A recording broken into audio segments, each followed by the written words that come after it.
I call this meeting of Hamtramck City Council to order. Today is September 12, 2023, and it's 7:02 p.m. Would the clerk call the rules, please? Councilman Rafai? Present. Councilman Chowdhury? Present. Councilman Mahmood? Yes. Councilman Al-Samiri? Yeah, present. Councilman Hassan? Present. Councilman Musa is not present yet, and Mr. Mayor, you are present. We have a quorum. Thank you. Let's rise for the I pledge allegiance to the flag of the United States of America, to the republic for which it stands, one nation under God, indivisible, with liberty and justice for all. Do we have any community announcement? No, sir. No announcement? You have an announcement? Not now. Did you want to speak during public comment? Because you have to fill out one of these cards right outside the door. Yeah, so don't stay. Thanks so much, Greg. Okay, you got it in? Thank you very much.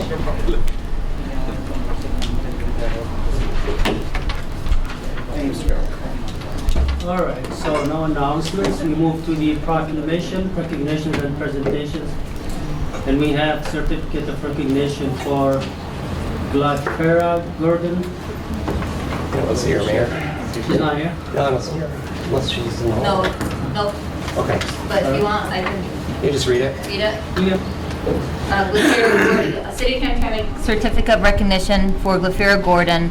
Glafira has displayed an unwavering commitment to beautification, particularly in the transformation of Polk Park.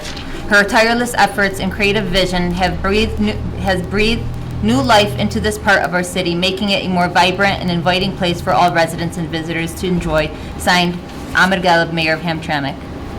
Thank you. All right, we move to the...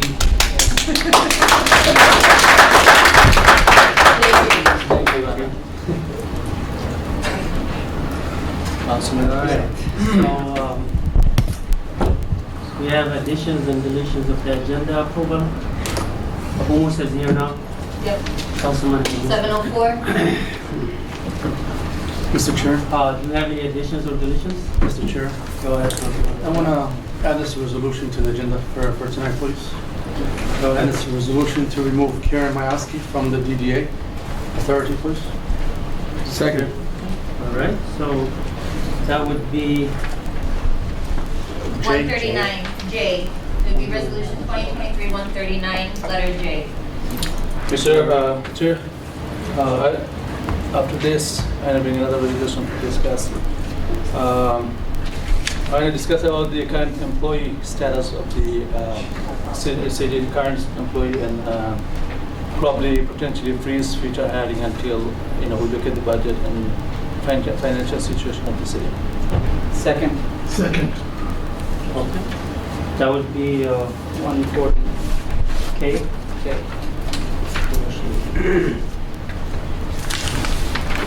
Let me get this correct. It's pausing hiring until you look at Yes. the budget, right? I'm sorry, who seconded? I know there was a couple seconds. Nine. Nine. Ryan, did they vote the first time? They didn't vote, they were supposed to No, second. so I think Yeah. that the first motion needs to be voted on before the second. Okay. So you guys skip something. Okay, so we'll pause on that one. I just Yeah. wanted to make sure. So, we'll vote on resolution 139J, which is resolution to remove Karen Mayeski from the Downtown Development Authority. Councilman Rafai, Yes. and this is just to add it to the agenda. You're not Yes, voting on yes, the yes. resolution. Councilman Musa, Yes. Councilman Chowdhury, Yes. Councilman Mahmood, Yes. Councilman Al-Samiri, Yes. Councilman Hassan. Yes. Okay, Mr. Mayor, resolution 139J is added to the agenda, new business. And now we have resolution 140K, pause hiring. Yes. Motion by Mahmood, Councilman Mahmood, seconded by Councilman Abu Musa. And then I can go ahead and vote. Councilman Rafai, Yes. Councilman Hassan, Yes. Councilman Al-Samiri, Yes. Councilman Mahmood, Yes. Councilman Chowdhury, Yes. Councilman Musa. Yes. Mr. Mayor, Resolution 140K added to new business approved. Thank you. All right, so we move to the next section, which is the public comments. All right, and just to reiterate, there's 30 minutes of public comments. So first come, first serve. I do have emails, but if we don't have 30 minutes, we don't have enough time, unfortunately, I won't be reading the emails. Christine, is it Bedouis? Bedenis, welcome, 3 minutes.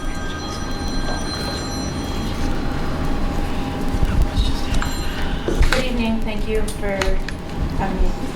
I'd like to speak to the item on the agenda about approving the contract with Flock and the automatic license plate reader cameras.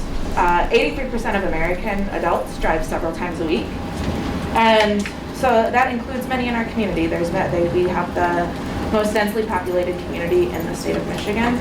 Therefore, there's many cars coming and going throughout our city and community.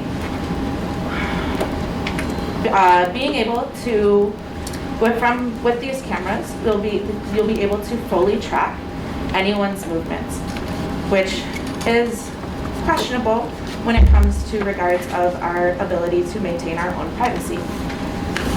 It's been ruled by the Supreme Court that dragnet surveillance is unconstitutional, and such as checkpoints where every car is indiscriminately searched and stopped. And this is functionally no different. The Carpenter versus U.S. 2018 Supreme Court ruling regarding obtaining cell phone location data says the depth, breadth, and comprehensive reach of data and the inescapable and automatic nature of its collection necessitates a warrant and provides a framework this provides a framework of understanding for a reasonable expectation of privacy, particularly as it applies to license plates. We, as people who need to drive in this community, we aren't able to meaningfully consent to providing this data and information. Following from that, there's serious questions about who owns this data and who are they responsible or accountable to, and is this data going to be sold? We don't know, and there's no clear answer on who's going to own this data, who has access to it. And I think back to the Patriot Act, which is still in effect, that allows for the federal government to surveil people, such as our Muslim brothers and sisters and neighbors, and has been used in ways to target them. I think about now, there's a rise in laws being passed by many states criminalizing movement of people to seek healthcare options. And I'm worried that these license plate readers will be able to enforce those unconstitutional laws and prevent people from accessing healthcare. And we've seen, and also I'd like to add that these things are faulty. A randomized controlled trial shows that there is a 37% rate of misreadings from these things. So they are not reliable when 2 out of 5 people are being misidentified by these readers. And I don't think I do not want these in our communities because it's only going to be used against our people. Thank you. I have Carrie Beth No Lasley. clapping after people comment, okay? Carrie Beth Lasley. 3 minutes. Okay. I'm going to talk about the surveillance systems that you're taking up today, even though I know there's really no need to take public comment on it, because we already know how you feel about public comment, and surveillance is something that you've also supported in the past. 3 of you sat here and you voted for the surveillance parking meters. 3 of you were sitting on the board when they voted for cameras in the park. There's only one, the first time I ever encountered these cameras that actually take a picture of your license plate when you're driving, or they can be scanned for warrants, was in 2011 when I was working on my dissertation.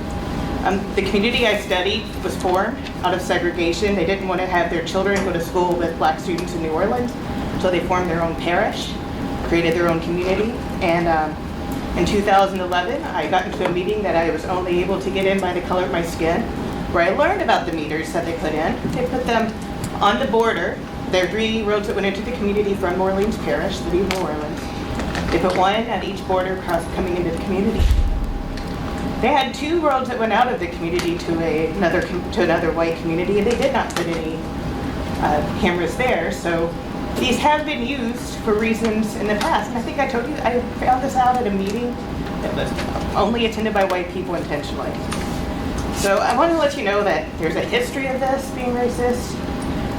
She's right that it misidentifies people who are not white more frequently than anybody else. And you're already committed to surveillance, so I don't even know why we're bothering asking.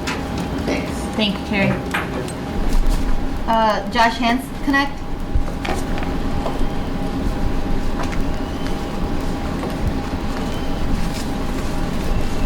Hello. Thank you for your time. I'm Josh Hamtramck. I'm representing the Hamtramck Queer Alliance. I've got several things that I'd like to mention today. First, I'd like to talk about your ethnic intimidation ordinance. I and our organization commend the council for editing these ordinances to remove the different various clauses that were specifically tailored to crimes that were happening to council members or things like that, and having it be a more general law for the purpose of everybody. I also think that you should stop tailoring other of our city laws for the convenience of city council, in particular our public comment. Limiting our public comment is undemocratic. Yes, it is the longest, most tedious part of your job, but it is the only part of your job that matters. You are elected officials. You are here to listen to your people's complaints, even if you don't like them, even if you don't agree with them. Being served a letter from the ACLU is concerning, and I'm hoping that our city can be on top of these things so that way we're not reacting to things like legal issues and being proactive and shoring up our laws so that way they are not weak to those sorts of legal troubles. The last thing I'd like to, well, I've got a couple other things. I have a couple questions about tonight's new resolutions. The resolution to remove Karen from the DDA and the resolution to pause on hiring. Mostly related to my first question, what kind of grounds are you removing citizens from these positions? And is it personal or is it for a reason that is going to be in the betterment of the city? Secondly, pause on hiring. Why are we pausing on hiring? How is our budget? What is that looking like? And is that part of the decision that you're making today? Last but not least, our organization had a fantastic time at the Labor Day Festival and Labor Day Parade. I was very disappointed to not see you guys there. Have a good one. Thank you. Lynn Blasey.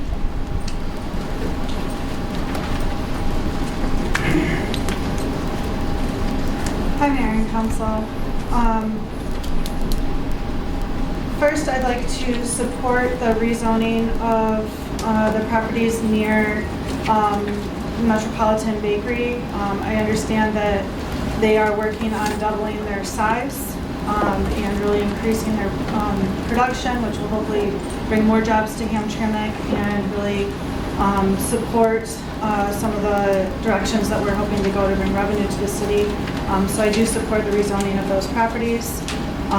Regarding the resolutions to bring air conditioner units to council chambers, the IT offices, the DPS offices, it's my understanding that this is also part of a very comprehensive plan to upgrade our city hall, and I support those resolutions.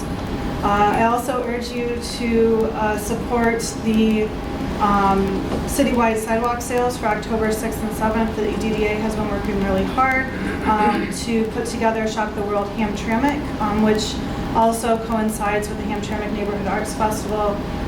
Really great opportunity to attract people to Hamtramck, and not only to our artists' homes and to see how our artists, our creative people in Hamtramck make their art, but also to our businesses as well. So I think that's a really exciting development that we've been working on with the DDA.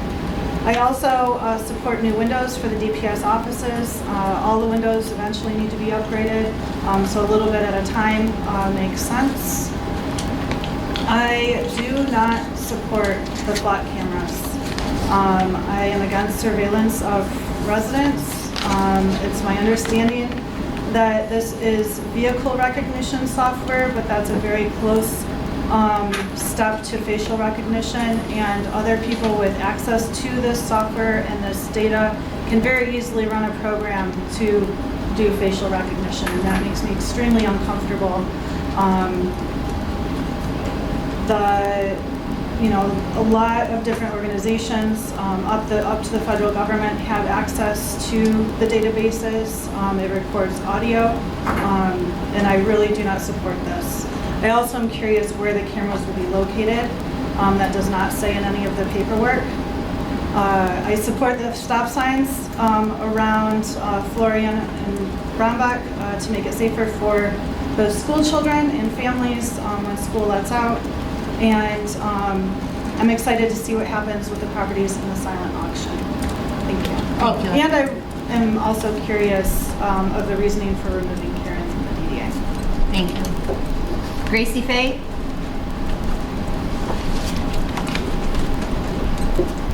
Hi, gentlemen. I'm coming up to talk to you about why you need to not get. Yesterday was 9/11. I'm going to give you a brief history lesson of what happened in 2001 following the attack on the towers. Men who look like you were seized by the federal government. They are not your friends. Flock provides all of their videos to the federal government. I get it. We don't like each other. That's fine. You don't have to like me. But you do have to listen to me here.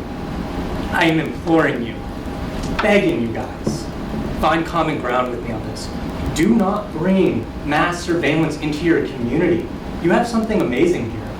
Why on earth would you allow a federal government or a state government that has done irreparable harm to your communities by mass surveillance to have easy access to your people? That makes no sense, gentlemen. I understand you want to know who's in your town. I get that. I totally understand that. A better way is going to clubs and open meetings and engaging with your citizens face to face, not sitting there spying on them from cameras attached poles. If the police department chooses to leave it in learn, every agency in this country will have access to your data. Think about that. Do you truly, truly want an agency like the FBI that really is concerned about Muslim men taking political power in this country to monitor your cars, to monitor your children's and your wives' vehicles and their comings and goings as they move about this town? I understand your idea is to place this on the outskirts, on the entrances of your town. That's not going to work well. You have 2 miles. You're going to pass through them a lot. And they're going to collect tons of data on you. And they're going to use it against you. They will use this information, these videos, the audio they record against Muslims. It will not be used against anyone else. It is going to be used against minority people such as yourself. I get it. You don't like me. But work with me on this. Just listen to me once, gentlemen. I'm not trying to fuck you over on this. I'm trying to protect all of us. Thank you, and have a good evening. Thank you, Gracie. Ramis Wadud?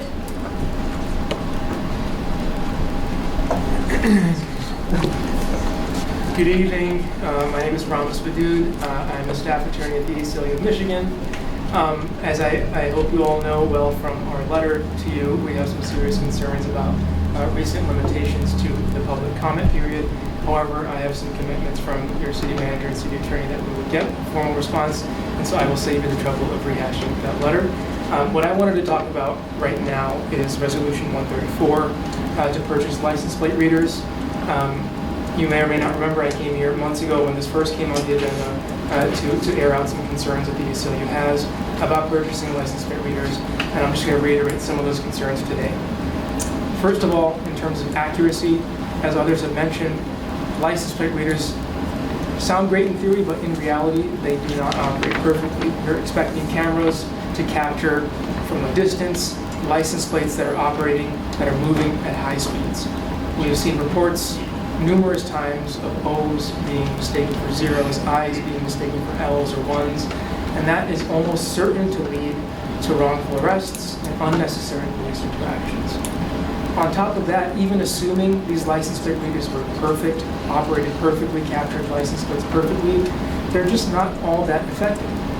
The ACLU studied license plate reader information in the state of Maryland. We reviewed over 1 million license plate scans, 1 million hits, and what we found at the end of the day was that of those 1 million hits, only 47 of those scans were useful to ongoing serious crime investigations, things like stolen vehicles, wanted suspects. We're talking about a 0.005% rate of usefulness to criminal investigations.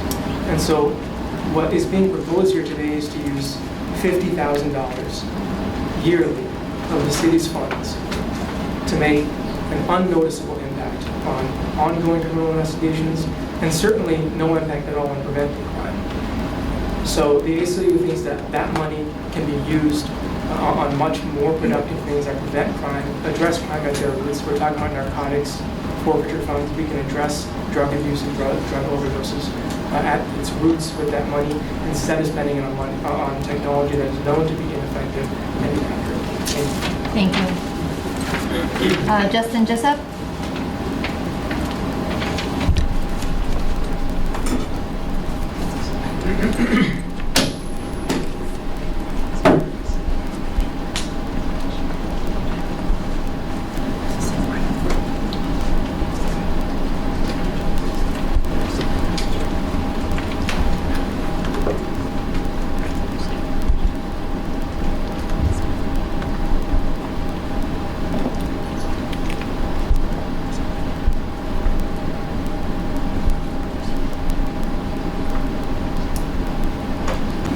Thank you, Justin. Sandra Jessup?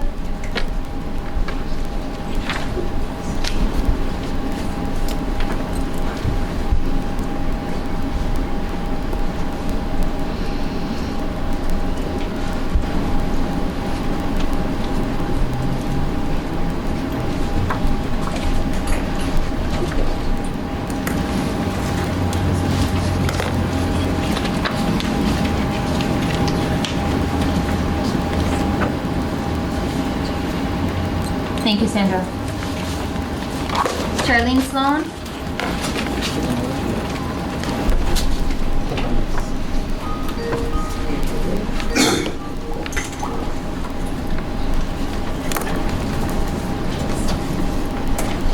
Good evening to the mayor and to the council. I have two issues. First, the water bill. The water bill is too high. The man that's downstairs in the water department, he tells people every time I go down there to talk about my water bill, he tells people that they have a leak. And he told me that I had a leak. I told him, no, I do not have a leak. He sent people, not only me, in my neighborhood, not just in my neighborhood, high water bills. And it's not fair. You know, they steal it from us like Highland Park in Detroit. And something needs to be done, and I'm telling you, I'm not going to let it rest. And then another thing is the rehab grants. I asked y'all city manager about the rehab grants. He said y'all don't have any. I asked the mayor, he didn't know any. Bill Myers said no, Hamtramck does not have any Hamtramck grants. I've been in Hamtramck just about all of my life, okay? When Kathy Engler was here, I filled out the application. The lady that was with me filled out the application, and nothing was heard, okay? She told me, well, Charlene, I'm not like Jerry Deadlock. And she's right, because it would never be another Jerry Deadlock in the city of Hamtramck. Somebody that's willing to help people.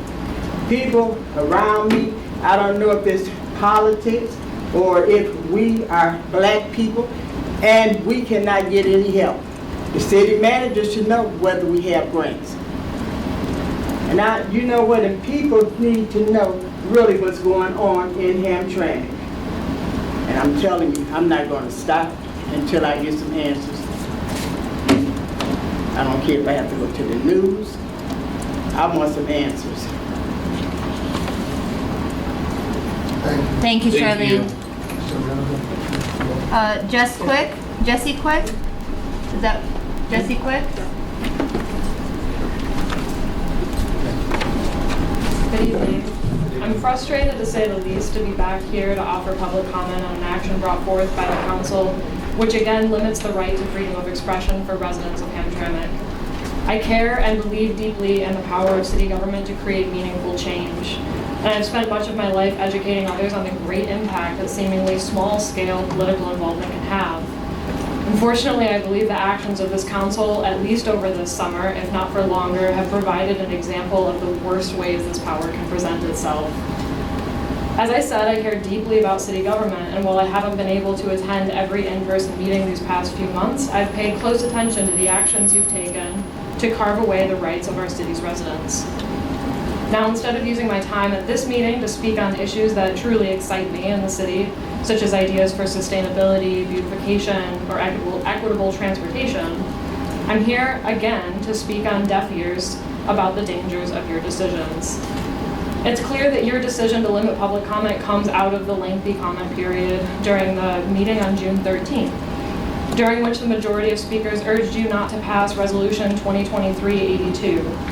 Comments that you willfully ignored after gaslighting attendees and claiming that the resolution passed was not actually as insidious as it so clearly was.